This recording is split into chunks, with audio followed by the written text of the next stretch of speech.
Well, hello. Alex Davis here from Tempest Instruments.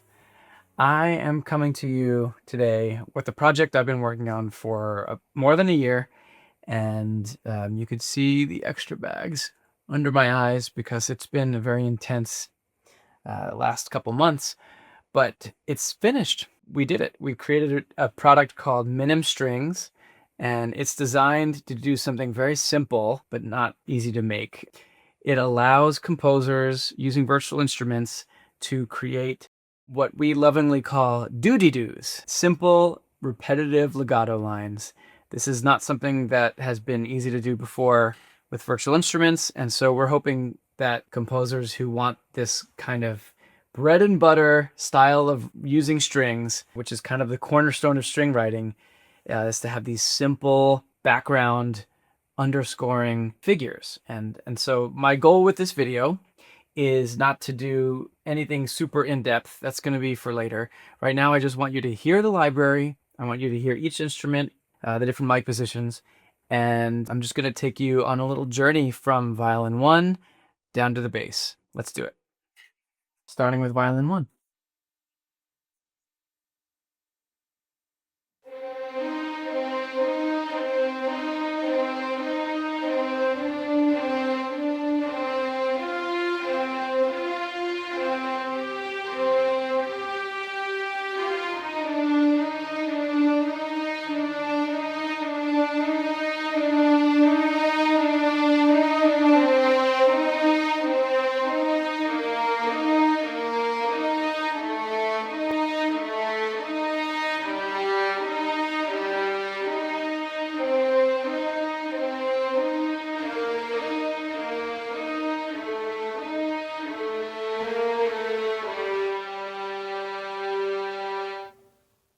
Close mic.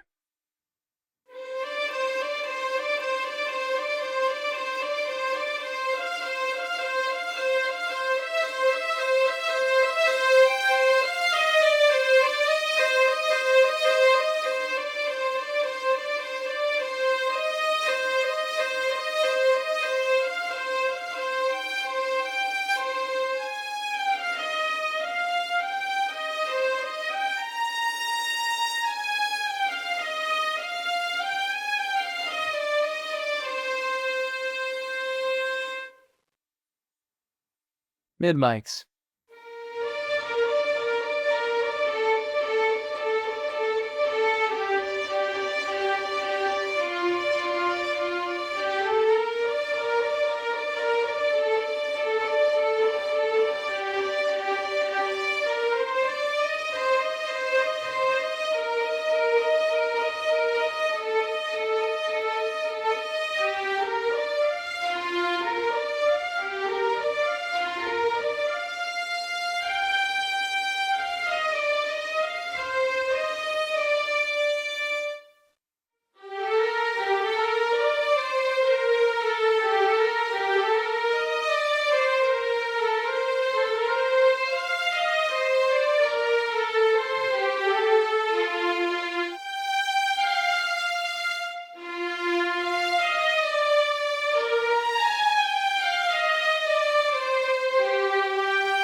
So MINIM Strings has a really cool feature called Double Ensemble. So by default, the ensemble we recorded, you're listening to the exact size. You're hearing 8 violins. But if you click on that, you're going to get a really cool approximation of an ensemble doubling. So just a little bit thicker.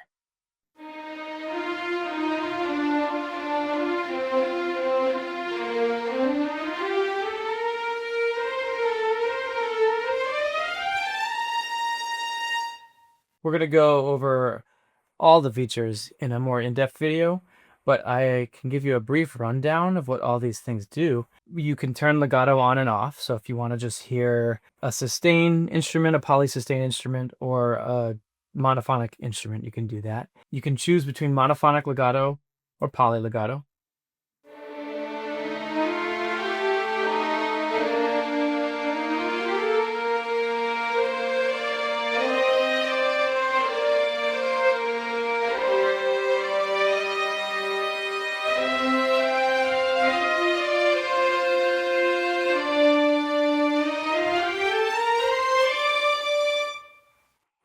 Monophonic legato doesn't allow you to play chords, but it's a little bit easier to play smoothly. The offset here is totally customizable, so it goes from 15 milliseconds, which is barely any legato,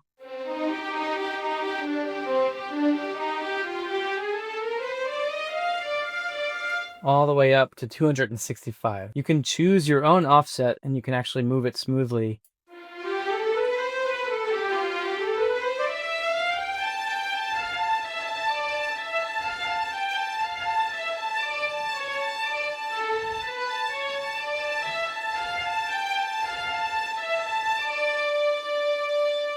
We have a sordino effect, which is not true sordino, it's a filter.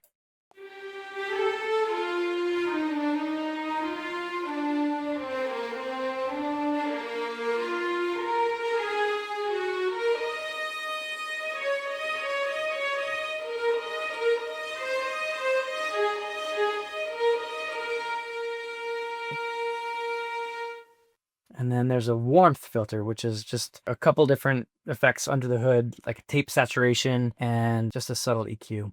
All right, let's move on to a different instrument. I think we stuck with Violin I for long enough. Let's listen to Violin II. It's a slightly smaller ensemble or section.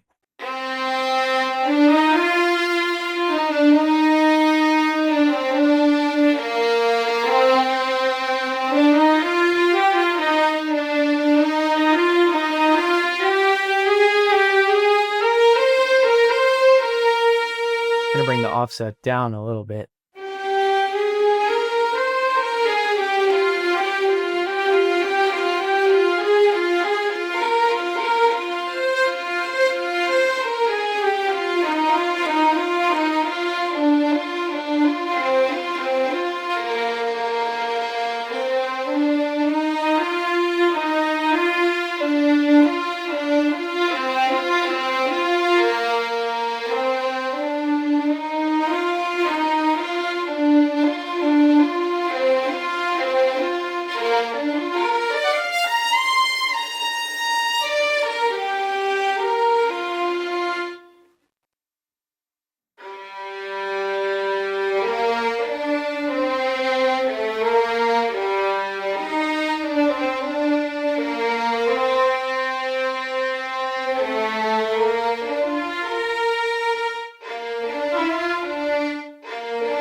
Right now, the dynamic width is set to minimum, so we're going to raise that up and just listen really quick.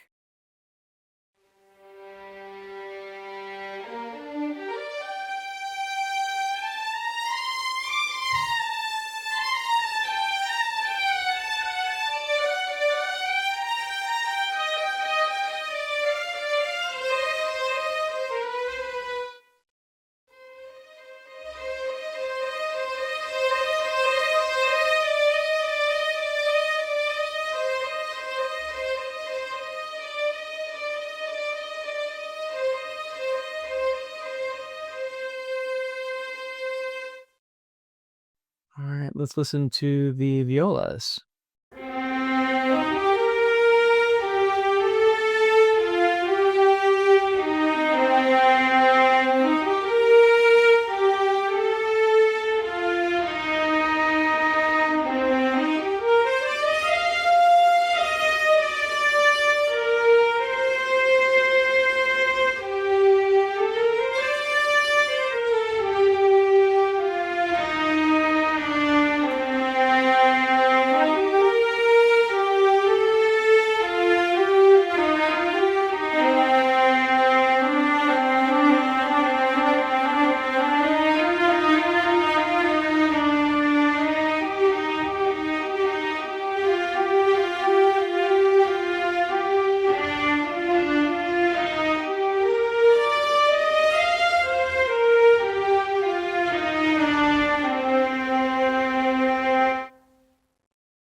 Let's listen to the cello.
So just a few more things about the instrument. If you look in the settings, there is a velocity mode that allows you to play without being encumbered by CCs.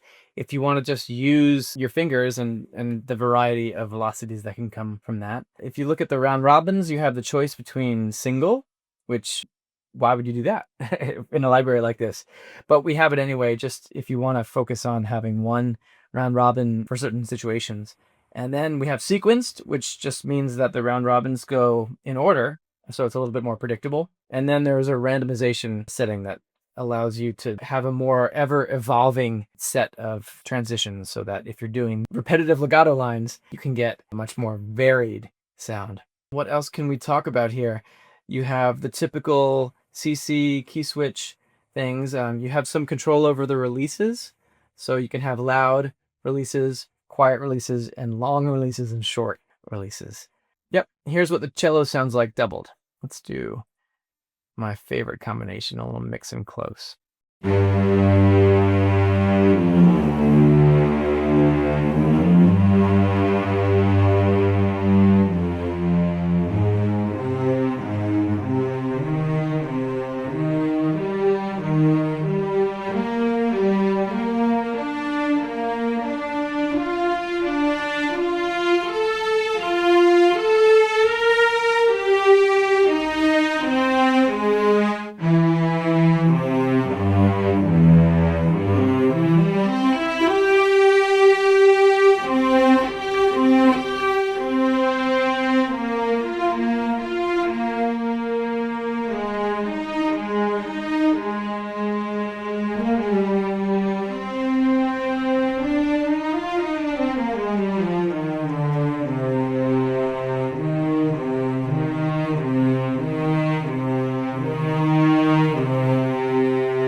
have the basses. And it's worth mentioning something very important about the basses is, as of now, May of 2026, the basses are still a beta instrument. We still have a little bit more work to do to smooth the bass out. We're going to have to do a little bit more sample work, and you'll be able to tell that the basses are a little bit more rough than the other instruments.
So there you have it. This is a first look at MINIM Strings, and after release, I'm going to be making more videos. I plan on making a video that is probably more along the lines of 30 minutes long, which will go through every single setting. I'll explore and discuss every single setting. For this one, I wanted to just give you a brief look so you can get a quick sound in your ears for what MINIM Strings is all about. I am so excited that this thing is finally seeing the light of day, and I can't wait for you to give it a spin. So, signing off for now. Thanks for listening.